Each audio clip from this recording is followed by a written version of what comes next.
Bonjour Birgit, comment vas-tu? Bonjour Christelle, je vais bien, merci. Et puis merci déjà pour cette invitation. Je suis ravie d'échanger avec toi. Alors, je vous présente Birgit. Birgit, je l'ai rencontrée au cours de ma formation de coach à l'Institut des neurosciences appliquées à Paris et nous avons donc été formés au métier de coach spécialisé en neurosciences. Avant d'aller un petit peu plus loin, je vais commencer par me présenter pour les personnes qui ne me connaissent pas encore. Donc, je m'appelle Christelle Dumas. Donc, je suis home organizer et coach certifié en neurosciences.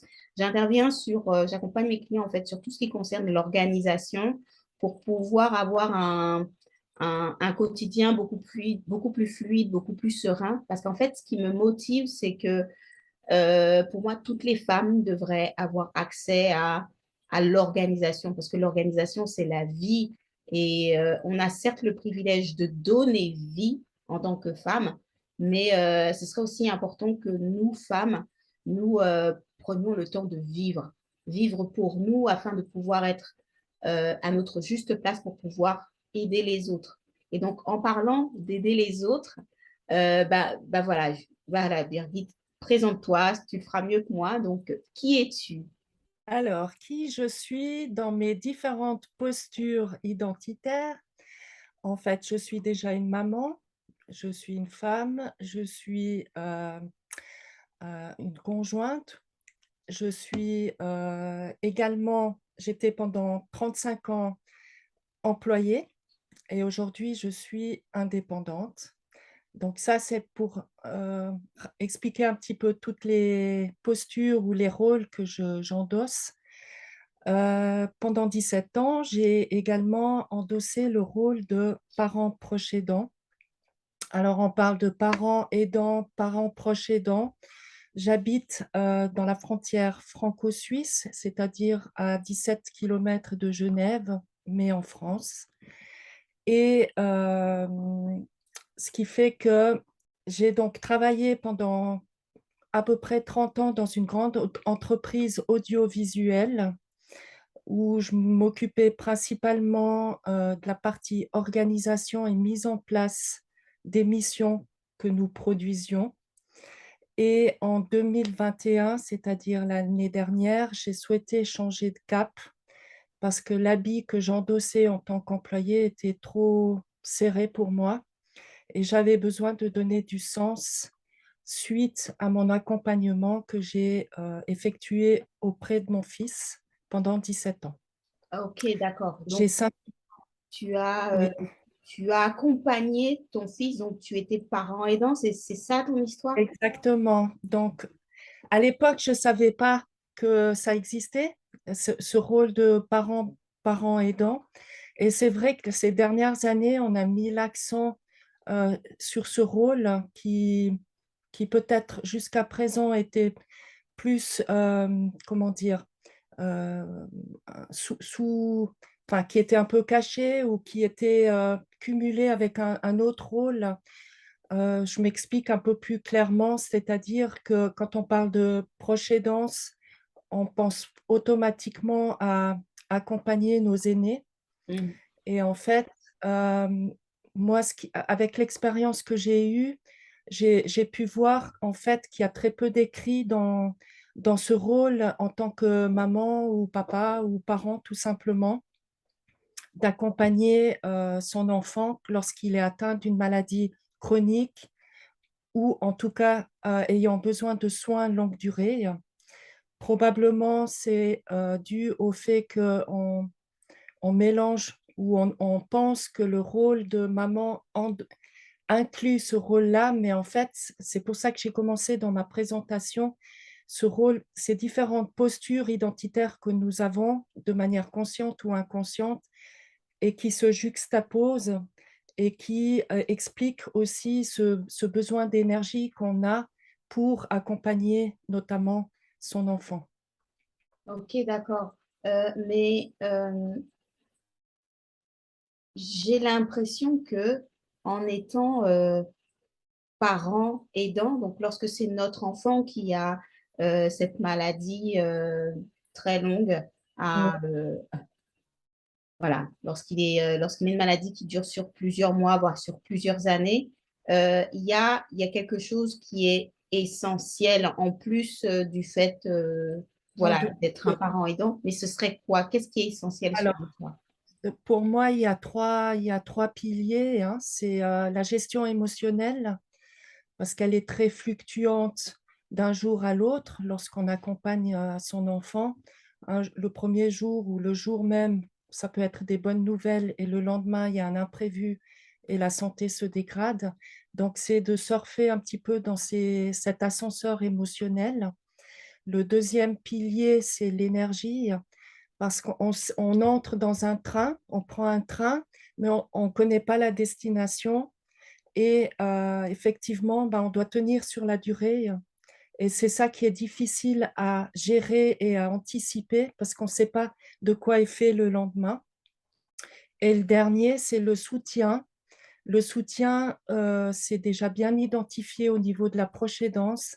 C'est qu'on a de la peine à demander de l'aide autour de soi, que ça soit familial, social, médical, financière. Enfin, il y a vraiment plusieurs aspects.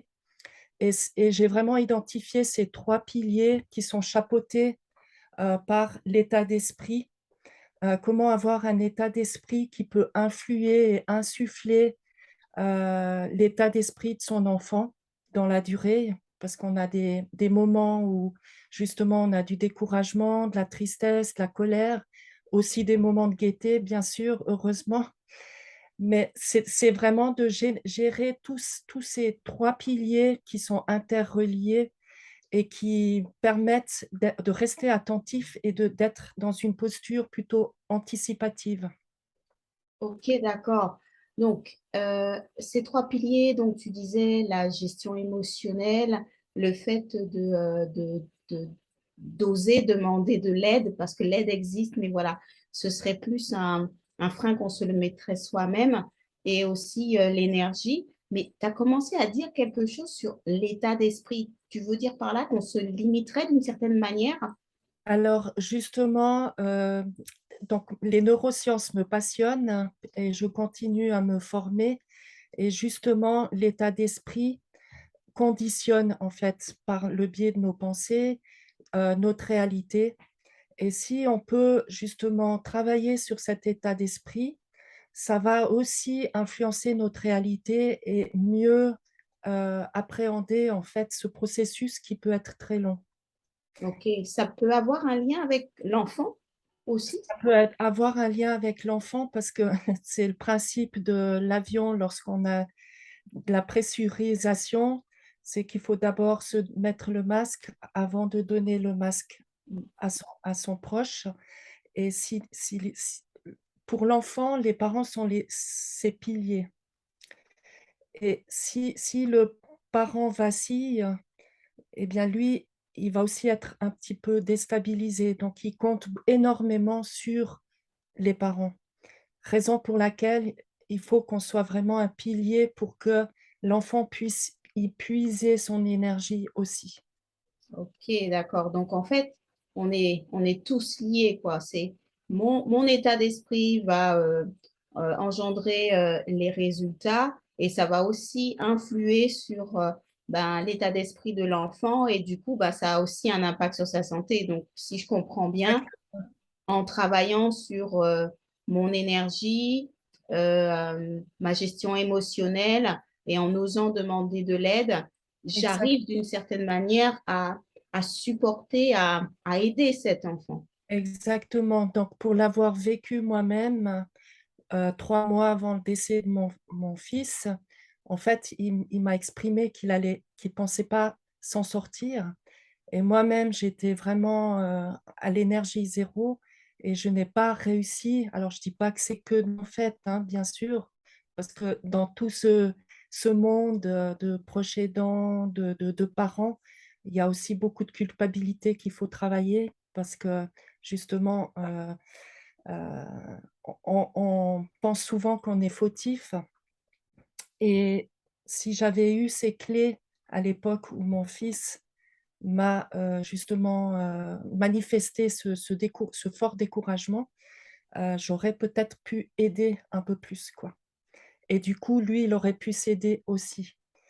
Oui, C ce qui un élément qui m'est super intéressant à partager, c'est, dans la dépression, des études ont été démontrées que 27 des effets positifs sont dus aux médicaments, mais 50 de son de l'état d'esprit sur ces médicaments vont être, utiles. Ça augmente en fait de 50 la chance d'une amélioration, quoi, ou du moins au moins d'une stabilisation parce que dans les maladies chroniques, eh bien, forcément, il y a une évolution, mais si on peut déjà la ralentir ou la stabiliser, et sans parler peut-être d'une issue tragique avec un décès, quoi. ok. Donc, si, s'il y a quatre choses à retenir de cette interview-là, tel que tu me dis, c'est parents aidants, s'il vous plaît, faites attention à votre gestion émotionnelle, faites Oui, attention à votre énergie, faites attention, osez demander de l'aide parce que tout ça, ça va impacter votre mindset. exactement. Mais si on, voilà, prenons l'exemple, je suis parent aidant, euh, ça fait déjà plusieurs années que je vois que les choses n'avancent pas, que ça traîne, que c'est difficile pour moi. Est-ce que tu as un exercice, quelque chose qui pourrait tout de suite me permettre de faire une prise de conscience pour mieux gérer mon énergie, par exemple?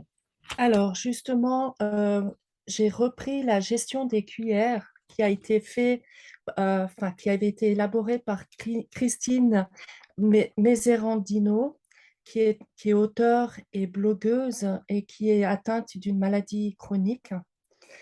Et elle a imagé en fait chaque matin, il faut se poser la question de combien de cuillères je dispose. Donc chaque cuillère est une énergie. De combien de cuillères je dispose aujourd'hui pour remplir mes tâches, que ce soit quotidiennes ou pour gérer les imprévus, et cetera. Donc, si on part du principe, par exemple, qu'on dit: «Ce matin, j'ai 20 cuillères à disposition», je vais distiller ou répartir chaque tâche sur un nombre de cuillères qui permettra de me dire: «Ben, non, j'ai 20 cuillères aujourd'hui, avec tout ce que je dois faire, j'ai pas assez de cuillères». Et donc, il s'agit de prioriser parce qu'en fait, l'objectif final, c'est de prioriser pour se focuser sur les choses les plus importantes de la journée si nous n'avons pas assez d'énergie. Ouais, c'est top cet exercice et puis il est très visuel. Voilà, pendant que tu déroulais l'exercice, j'essayais d'imaginer combien de cuillères j'avais ce matin, combien il m'en reste, du coup, où est-ce que je vais mettre mon focus. Mais en fait, je pense que cet exercice-là, il peut servir à beaucoup de personnes juste pour arrêter de se mettre la pression, en fait. Exactement, et pour moi, ce qui me semble utile, c'est à la fois pour soi, dans ce rôle de parent aidant, mais également pour l'enfant. Comme ça, l'enfant, il va aussi, exprimer qu'est-ce qui est le plus important pour lui dans la journée. Oui, c'est vrai, je faisais un coaching parental hier, justement, et ma coach m'expliquait que c'est bien de dire, mais en fait, quand on fait soi-même pour montrer à l'autre, l'autre, il apprend mieux de cette manière, il est plus enclin à le faire. Donc, ça fait sens pour moi, oui. Et j'ai oublié d'en parler au début. En fait, lorsque j'ai fait mon mémoire pour l'INA, justement, j'avais donc fait le thème sur la proche-aidance. Et donc, j'ai été amenée à chercher plein d'informations sur Internet. Et j'ai trouvé, donc je le lis parce que je ne veux pas me tromper dans les pourcentages, hein, Mhm. selon l'Institut de sondage BVA, donc, qui est expert en sciences comportementales, 54 de la population en France ignore qu'ils sont proches aidants, et ça, c'était mon cas. 32 ressentent une fatigue qui est pénalisante. 38 manquent de temps dans leur quotidien. Et puis 26 considèrent comme comme complexes les démarches administratives. Donc, ça montre bien, en fait, la difficulté et surtout dans la durée, euh, ce rôle ou cette posture identitaire de proche aidant. Oui, c'est vrai que c'est la proche aidance, c'est quelque chose, comme tu dis, bah, on sait quand est-ce qu'on rentre dans le train, mais on ne sait pas quelle est la destination ni quand est-ce qu'on va y arriver, en fait. Donc, vraiment, c'est important de gérer son énergie. Je te remercie, mais vraiment beaucoup pour ces clés que tu nous as offertes pendant cette interview. S'il y a des personnes qui voudraient te contacter pour bénéficier de ton expérience sur ce sujet ou pour pouvoir avoir un accompagnement avec toi, euh, où est-ce qu'on peut te trouver? Alors, je suis sur LinkedIn et puis sur Facebook.